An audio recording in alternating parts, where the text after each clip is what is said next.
Yeah, I don't know. I just sometimes kuinterview mdosi wake na kwa gani. It's a very nervous moment. But sasa there we go. Bosi kama bosi. Welcome man. Thank you so much. Yeah. I'm humbled myself. Maze. Niko humble niko hapa hivi. Yeah. Maze karibu sana. Asante. This is Bar FM 90.4 Mombasa na viunga vyake, 106.0 maeneo Malindi na viunga vyake. And kuna vitu vingi ambavyo kwamba alikuwa tayari msikilizaji ajue kuhusiana na issue nzima ya drugs na kadhalika, lakini kabla tuendelee watu tu waweze kukujua. Niko na jina moja ni kama inatoka Coast. Watu wengi wakisikia jina yangu wanaambia kwa nini Coast? Naitwa Daniel Kuria Kahindi. So hiyo jina sijui familia yetu tulitoa hapa. Unajua Kahindi ni jina la Kigiriama. It's a Giriama name. Yeah, it's a very popular name Uswahilini huko kwetu. So I think maybe lazima niangalie roots zangu labda zinatoka huko. Wewe jua mimi umetoka Kuganze huko. So hao ndio majina yangu. Nimezaliwa upande wa Nakuru. Yeah, my first born in a family of 8. Oh, 8 people. 8. Yeah, we lost one of our brothers. May God rest his soul in peace, and my dad also passed on. Sijui ongea Kiswahili ama Kiswahili ndio Kiswahili. Hapa ni Swahili. Bangu aliaga mwaka 2016. And so you know history of mine, brief background. Yep, so ladies and gentlemen, boys and girls, mwenye unafollow conversation right about now, introducing to you Daniel Kahindi. Ni mtu ambaye kwamba personally namuheshimu sana, ni mtu ambaye kwamba yupo vizuri sana katika masuala mazima ya kulead watu na kadhalika. Ni mtu ambaye kwamba namuheshimu sana, and it's a privilege by the way yeye kuja hapa Bar FM visa kutupatia historia yake. Najua kwamba issue ambazo kwamba atazizungumzia hivi leo ni issue ambazo kwamba washikaji pale nje tunazipitia, as young people, as old people tunazipitia sana na zinatuhusu sana, so tegea ili uweze kupata hizi insights. Bosi, leo kabisa ambao tunazungumza ni kuhusiana na issue nzima ya pombe. Unajua Kiswahili tunasema ni gambe na tungi. Okay. You are one of the people ambao pale katika social media una advocate sana watu kuwa free kutoka drugs na pombe na kadhalika. Lakini pia behind the scenes uko umenielezea kwamba ushakuwa na matumizi ya pombe kwa muda mrefu. Ulijipataje katika matumizi ya pombe? Hiyo ni ka story. Mimi ni mzee, mimi sio kijana. So nilizaliwa kwenye familia Christian family, kwa hivyo hatuko tunakunywa pombe. So wakati nilipata kazi yangu ya kwanza, nilipata kazi yangu upande wa Thika. Nikaenda huko, kuna mjomba wangu. So mjomba wangu alikuwa anakunywa pombe sana kila siku.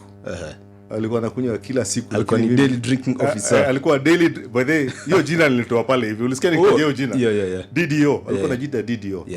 And so kila siku unajua pale Thika kuna mahali ni mahali tu kuna tu plot dogo from Thika unapanda mahali panaitwa Shomo. Sasa walikuwa wanatokea kwa wanasemaga plot. Nimeenda plot. So plot ni kama kuna duka kadhaa hivi. So long story short, mimi tukienda nilikuwa nakunywa soda. So siku moja nimewacha soda zangu hapo hivyo, nakunywa soda mingi sana. Kwa sitting moja ningekunywa soda hata 10. Juu hao wanakunywa pombe. Also like ule akipiga yake ya pombe unapiga yako ya soda. So vile nilienda kurudi nikapata glasi yangu, nikionja nasikia mbona ina it is different hivi. Kuna tofauti kidogo. Kumbe walishaniwekea hapo. Ananiambia bro, wewe kunywa tu sio ushakunywa. Sasa hapo ndo nilianza. Na from there nilistop kidogo. Lakini tena wakati sasa unajua ukipata pesa kidogo kupata kazi sasa unarudi sasa. Afu uko na freedom, umaliza shule, uko na some disposable income. Lakini mwanzo wa kunywa pombe ilianzia hapo. Nilikuwa mtu asikunywe pombe kabisa. So ilikuwa haikuwa curiosity ama peer pressure, ni sema tu walikuwekea nikapata. Walini spike. Na after sasa wewe mwenyewe umeanza sasa kujinunulia na kadhalika. Was it fun? Ulikuwa unaenjoy? So kuna kitu moja ambayo watu wengi wanakunywa pombe, hata mimi pia kuna mtego, kuna very thin line. Unajua mnaenda hizi office parties. So office parties zinafanyika kila Friday. So kuna mvinyo pale hivi mnakunywa. So nilikuwa najiita social drinker. So hiyo jina social drinker watu wanafaa wajihadhari nao sana. Because for the longest time nilikuwa najiita social drinker. Mimi sikunywagi, nakunywa tu social drinker. Kulikuwa na party kidogo. So hiyo ndio iliendelea gradually pole Ngeka pole nikajipata sasa sasa nimeanza kunywa kila siku. Wow. And sasa hapo ndio mambo iliharibika. Yeah. Na katika Isa na try kuimagine kwamba umeanza kwa kuwekewa au kujua paka nafika time sasa ilifika point gani paka mwenyewe sasa ukapata ile confidence sasa paka unaweza toka uende kwa kama kwa His Spirits ama katika sports tofauti like so your confidence hata siwezi sema ni confidence. So for kwa wanaume wengi kuna kitu inafanya wanakunywa pombe, hiyo ni stress ambazo zinashika wanaume. So kwa life yangu nimepata kwa hiyo safari ya maisha yangu nimekuwa na breakups za relationships, mahusiano pia za mahusiano. Sasa katika hiyo before tusonge katika hiyo part ya breakup ya mahusiano, unajua si watu tunadhani kwamba watu of course wewe ni umri wa wazazi wetu, so watu tunadhani kwamba penye kiliwaramba kitambo mkono hizo heartbreak sana kilituramba vibaya sana. So vumbi imekuwa constant like all vumbi imekuwa constant. So kitu ambayo ina accelerate kutumia pombe sasa ni wakati una escape the reality. So unajipata sasa ndio inazidi zaidi. So initially ulikuwa unasema naenda kukunywa juu ya ni sherehe, leo ni Friday. So mostly ni just Fridays, the whole of the week au kunywa, lakini Friday kuna office party unakunywa. So unapotandiko kiboko unasema I know a place nenda try stress. Sasa inakuwa ni leo, inakuwa ni kesho, inakuwa kesho kutwa, inakuwa the whole week. So part of hiyo kunywa zaidi ilisaidiwa sana na breakup. Because nilipata breakup yangu ya kwanza. Was it like a relationship ya boyfriend girlfriend? Mimi nilikuwa nimeoa bana. Mimi hata kwa introduction acha niseme nilikuwa nimeoa na already niko na 3 daughters. With that woman. Alafu sasa ikakuja ikaniramba.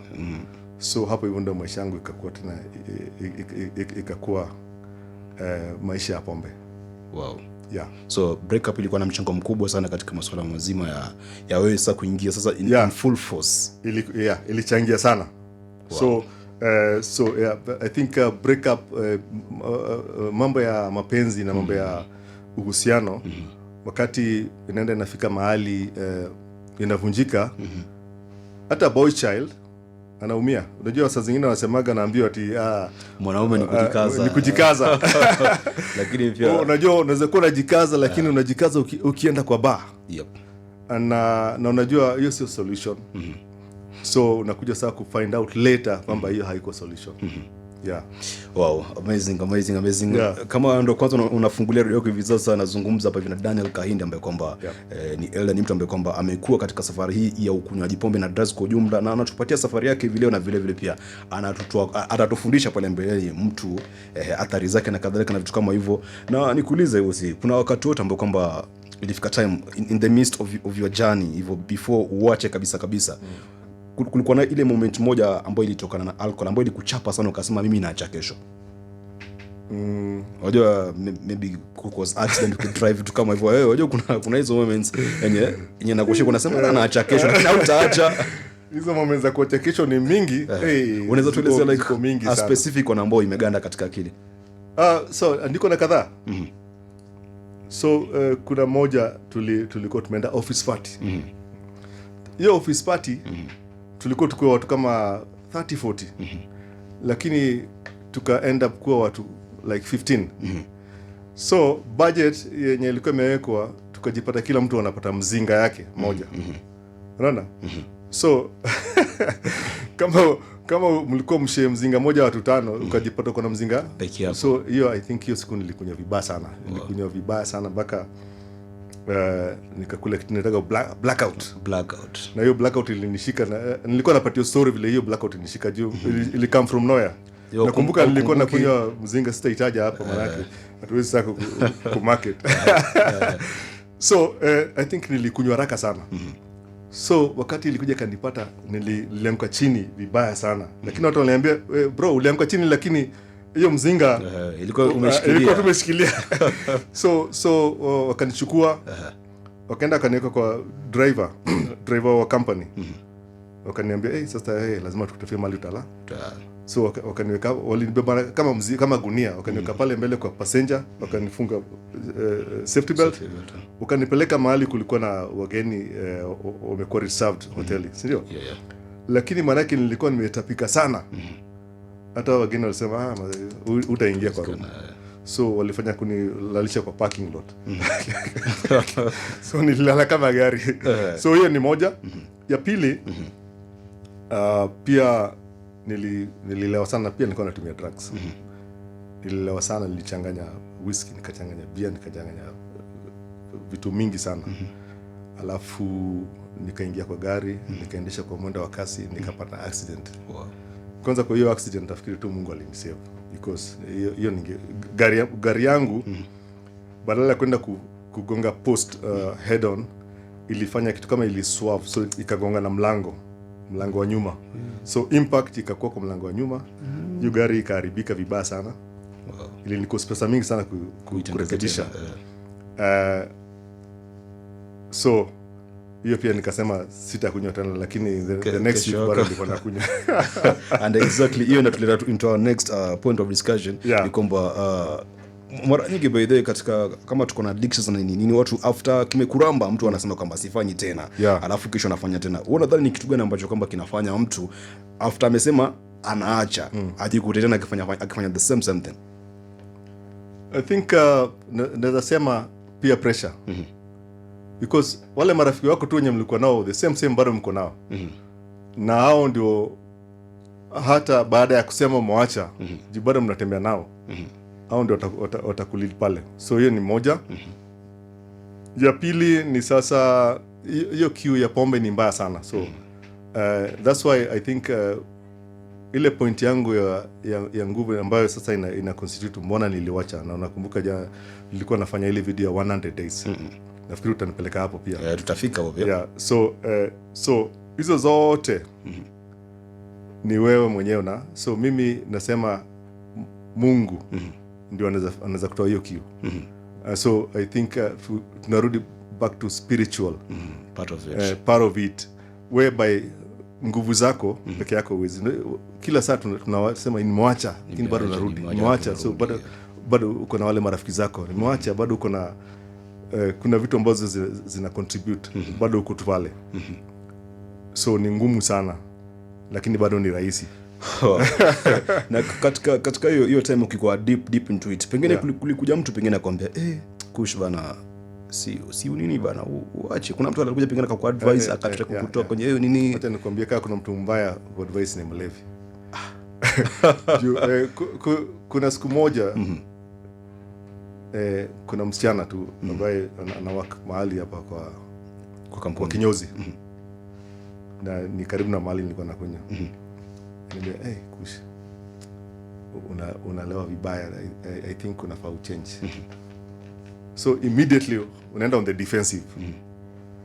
As mlevi utaenda I think ni watu walevi wote.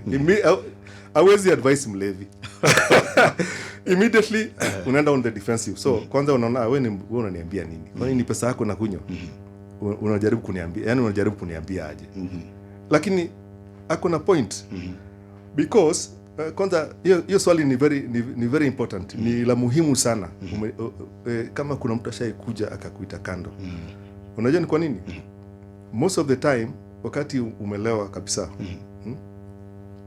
na umelewa chakari, wewe mwenyewe huo ujione, lakini wale watu ambao wanakuzunguka. Nakumbuka ni mara mingi sana nimeitwa. Nimekunywa imefika saa 6 usiku. So the next thing ni nini?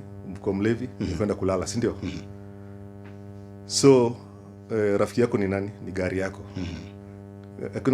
Hakuna kitu rafiki ya mtu kama gari ya mtu, because hii ndio inakutoa from hapa hivi mpaka kwa kitanda yako, si ndio? And so unapata waiter anakuja anakuambia kush, please chukua Uber usiende because uko mbaya. So wale wanakuona ndio wanakuonaga uko mbaya. Wewe mwenyewe unajipiga kifua unasema ushasikia story ya hii gari inajua home. Kwamba hata nikiweka itafika home. Inajua home. Na ni kweli kabisa. Naweza sema gari inajua home, but there's a very thin line between gari kujua home na kupata ajali mbaya. Because hapo nimekwambia vile nilipata accident. But like mara mingi sana nimetoka kwa club, nikaingia kwa barabara, na nikafika home. Lakini asubuhi ninasema nilifikaje home. So that means from hapa kwa club ukishaingia kwa barabara kuna brain ina shut down. Yeah, actually unachu ile blackout nilikuwa nakwambia. Unachu blackout, lakini sio hiyo kind of blackout yenye unajua ati unazimia. Macho iko open lakini brain imelala. Na so mimi sijui vile inafanya kazi, lakini sasa inakurudisha bado kwa spirituality. God, if you believe in God, God ndio anakuonea huruma, anasema huyu kijana wacha tu afike nyumbani. Acha tu ni muongoze afike nyumbani. So kujibu swali lako, nishapata mara kadhaa unaambiwa you need to. Na pia mimi nilipoacha pombe nilienda nikajaribu ku advise somebody. Huyo that person alikuwa anapiga kitu tunatega aluta. Aluta ni unaingia kwa club Friday, unatoka Monday, hata Monday utoki. Utatoka labda Tuesday. So nikaenda akaniuliza, are you my father? Wewe ni baba yangu. Na sasa hiyo ananiambia hivyo akiwa very serious. Hata mnaweza kosana. Wewe unaniambia hivyo kama nani? Wow. So kwa mlevi unakuwa on the defensive almost all of the time. Defensive. You're always right. You're always right. Na ushasikia kitu moja nasemekana kuhusu mlevi. Mlevi huwezi mdanganya. Kwanza huwezi mkoni mlevi. Kuna sense nyingine ya ulevi inakuwa very sharp. Ukawahi enda upate mlevi uone kama unataka kumfanyia kitu. Faster. Chap. Ashajua na ashakwambia. So ushaambiwa, lakini nikakuwa defensive. Na so that's why nakwambia unapolewa haujioni ile level umefika. So unakuwa umeshapita level fulani. Unajua kuna level ambayo unapita, sawa ushapita lakini hujajua umepita. Juu sawa unajua kwa club ni vibe ongeza piga letter shot, piga shot. So umeanza kuchanganya vitu sasa. Ulianza na hii, sasa ushachanganya. Ukishachanganya so unajua inakutoa from 0 to 100. Sasa ushapita ile level yenye unafaa ujue hapa nimetosha, wacha niende nyumbani. Ushapita. Na sasa wenye wanakuangalia na wanaona huyu ashaenda. But wewe hujui. Okay, tukisalia hapo na wasema kwamba mahusiano kwa kwanza ama your first relationship ilichangia sana after your breakup, ilichangia after hapo ukaingia katika mahusiano mengine? Ama hiyo haizungumzii kwenye redio. Maanake najaribu kuuliza, najaribu kufikiria na najua pia wasikilizaji pia wanafikiria the same. Maanake hapo ume break up na huyu mwanamke kwanza ambaye umezaa naye watoto 3, alafu sasa upo sasa deep into it sasa katika pombe sasa kabisa. Alafu uko na mahusiano mengine. Just imagine like balancing these two. Maanake the point I want to make ni kuhusiana venye pia pombe inaathiri pia familia na mahusiano kwa ujumla. Tena nikaingia ingine tena. Na bado pia wewe nikachapa kiboko. Wow. So tusiende na hiyo mambo ya mahusiano maanake. So guys, mimi sio wa kwanza. Msinicheke sana nikaonyeshwa vumbi. Mimi pia alionyeshwa vumbi. And so ni very important umeleta mambo ya family. Because kuna tunataka unasema nitawatoa kutu sana, lakini hiyo Kiswahili yenyewe bana ni ngumu. Kutoa kutu ni kutoa mtu ambaye kitu ambacho kwamba kimeshaganda sana sasa kukikwangura anga. Okay. Family is very important. Na kitu moja ambayo pombe inachangia sana ni unasemaje deterioration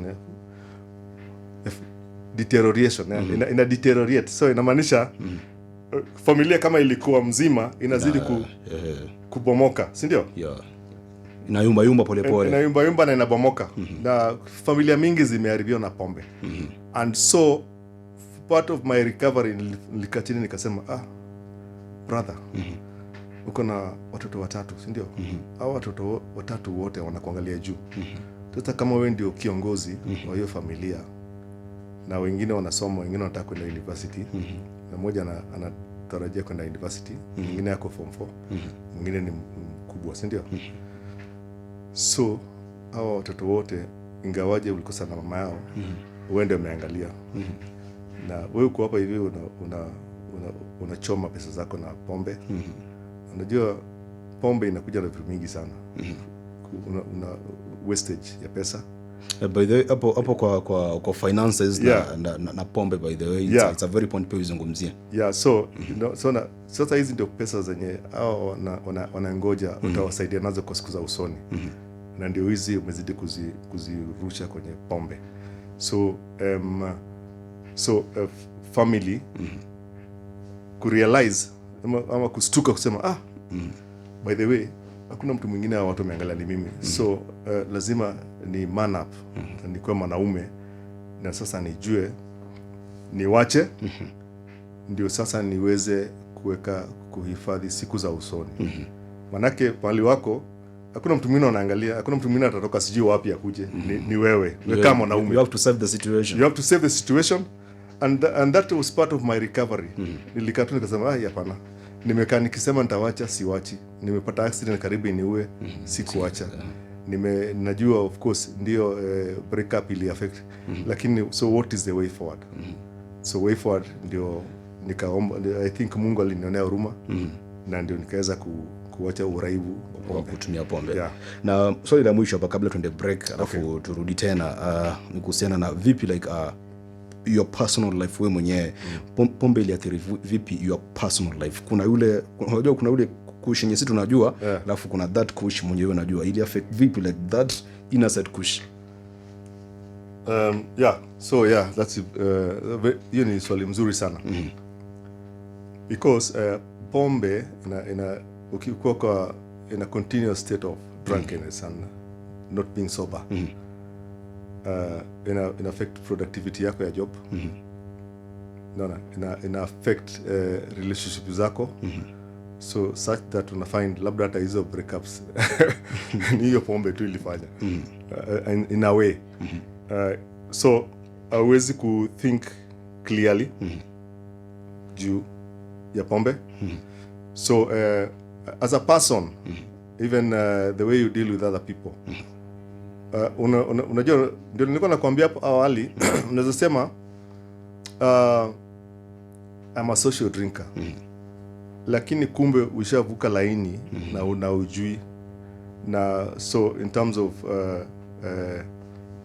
hygiene, unastukia saa zingine unakaa tu raf sorry no, umeamka umeenda job.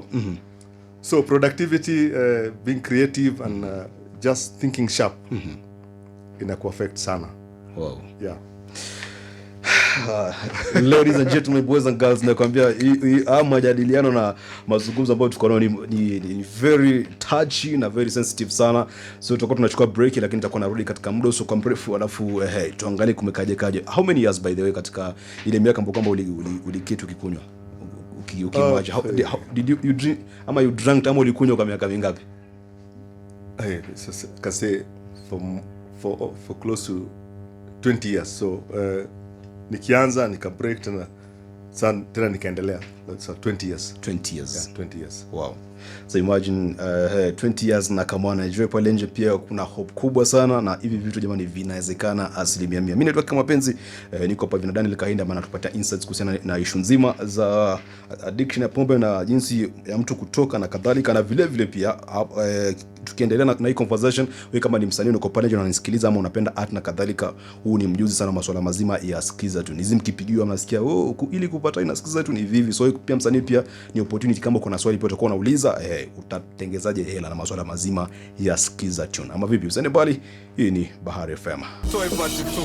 Noma sana tena zaidi mzee. This is Bahari FM, ni Mombasa na viungo vyake 106.0 Malindi na viungo vyake mzee baba. Mimi naitwa kama penzi, and by the way round ya 3 kama hivyo tunaimaliza. Tupo katika conversation moja ambayo ni ya maana sana tena zaidi kwa kijana, wewe mama, wewe mzee pale nje ambaye kwamba gambe ama pombe imekuingia sana. Alafu unatamani kuacha kuacha, lakini unashangaa nitachaje. Tuko na inspiration hapa hivi, Daniel Kahindi ambaye kwamba amekuwa katika kunywa pombe kwa miaka 20. You know, it's not miaka kidogo, 20 years, 20 good years, lakini hivi sasa yuko free kabisa na masuala mazima ya pombe. 100 days since 100 days, yeah. You last took alcohol. Game imekuwaje bwana? Niliona kwamba niseme ilikuwa crucial sana. Tunaona hata kwa siasa, the first 100 days. The first 100 days of kama raisi, the 100 days of this administration, or the first 100 days of this company. So 100 days ilikuwa crucial because unaweza sema mimi ni Mkristo. Biblia inaniambia God help me number my days. Hiyo scripture naipenda sana in terms of life as a whole and in terms of kitu kama hii. So hiyo jani ni crucial because siku za kwanza watu wananiambia wewe kushutarudi tu tunakujua. Tunakujua Januari fika wewe ni Januari nakusumbua. Wacha tu pesa ikiingia utakuja. Januari ikapita na February. So watu sana walevi ukiwa na kundi la marafiki ambao mnafanya uraibu, walevi wapende kuachwa. Yaani usileft group una left group aje, unawachaje? Ni usaliti. And so 100 days ni kama confirmation, ni kama kustamp, ni kama victory, ni kama it's like a victory dance. Na kwamba nimemaliza 100 days bila kuonja pombe hata hivi. And so coming from kutoka kwa mtu ambaye alikuwa kunywa pombe kila siku, hiyo ni achievement. Na so ilikuwa ni some sort of kushukuru Mungu kwanza, number 1. Number 2, hii kitu tunafanya hapa kwa show, reach out kwa mtu mwenye kwa pale nje na mwambie inawezekana. So usione ni kama umefungwa. Okay, naweza sema ni kama shackles. Ni kama kufungwa, ushafungwa minyororo umefungwa na umeshindwa. Na unatamani because unajua the bottom line is pombe sio mzuri because ukifikiria umeenda kwa bar, unakunywa chupa kwanza, unakunywa ya pili, ya tatu, ya nne, unakimbia kuchoo kwanza, unaitoa kwanza tena, unakuja zingine. So eventually hiyo pombe yote umekunywa utaiwacha tu kwa hiyo bar. So haikusaidii na kitu yote. Alafu very crucial, maana pia tumebaki na dakika kama 10 vijana tumalize. Ilifika point gani? Wajua tuna celebrate 100 days of wewe leo, maybe 101. Yeah, congratulations. Thank you very much. Asante. Ilifika point gani sasa ama uliamka tu siku moja ukasema mimi kama kuishi pombe sigusi tena, like ni kitu gani ilikuja kwenye akili mpaka ukaamua tu today is today, sitaki tena? Nilikuwa nakwambia hii ni any God.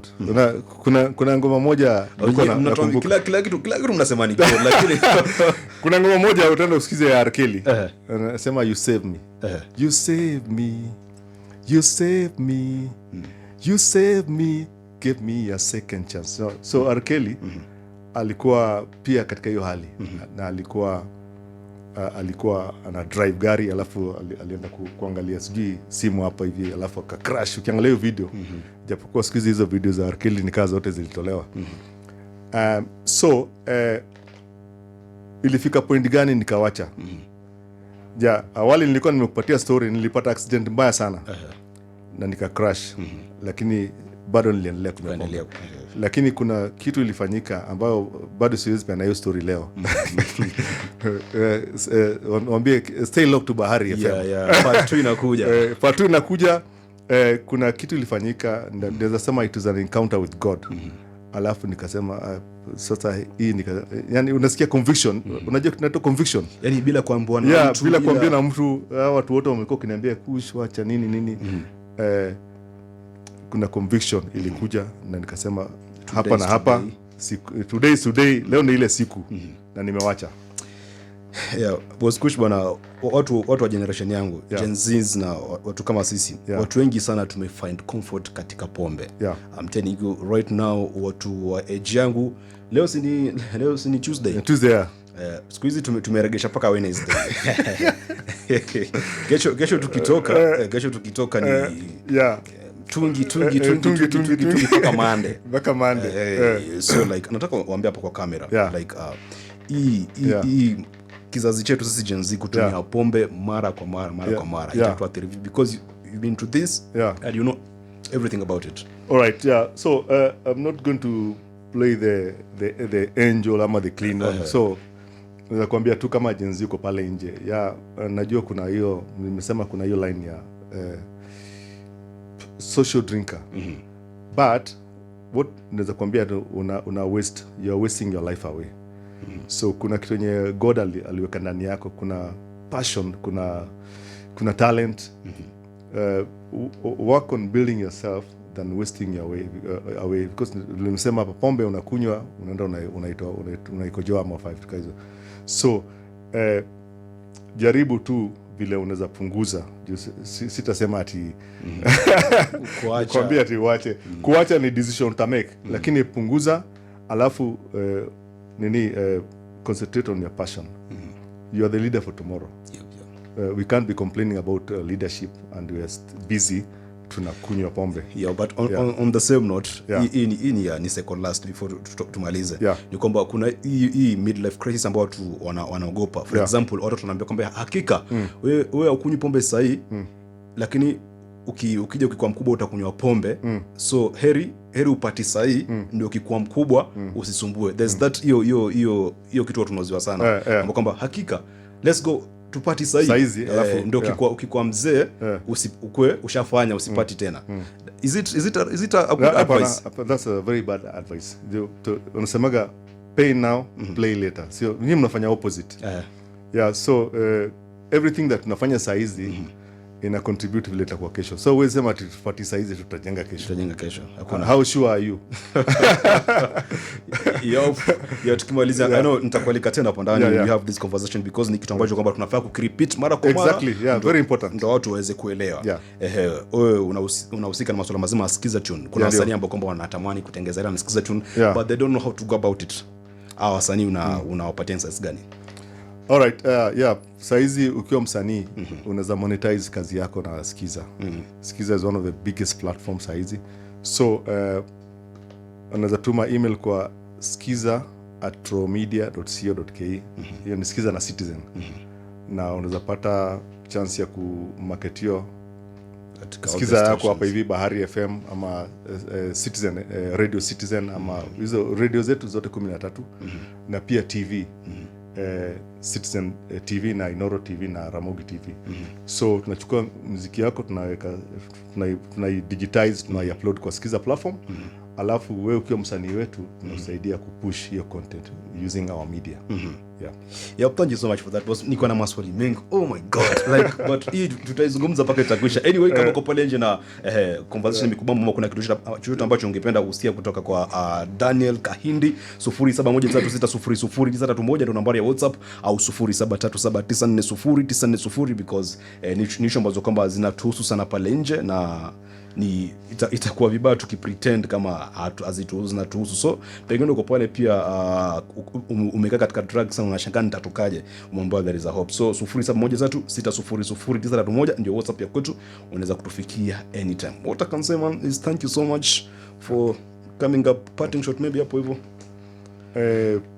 Parting shot, it is doable. So tusione kwamba ni kama haiwezekani. Chochote chawezekana. Sikia vyote vyawezekana. Yawezekana. Uko na request ya ngoma hapa nikuchezee? Oh my god. Kuna so hiyo ulikuwa kucheza ilikuwa kama Professor J. Cheza ile ya Professor J ile. Professor J inaitwaje hii? Starehe zimeneka matata magani? Professor J pia kuna ngoma nyingi sana. Cheza tu one of the old school Professor J. Sawa, nitakuwa nakuchezea katika muda usiku mrefu. Asante sana. Thank you so much. Amekuwa hapo Daniel Kahindi.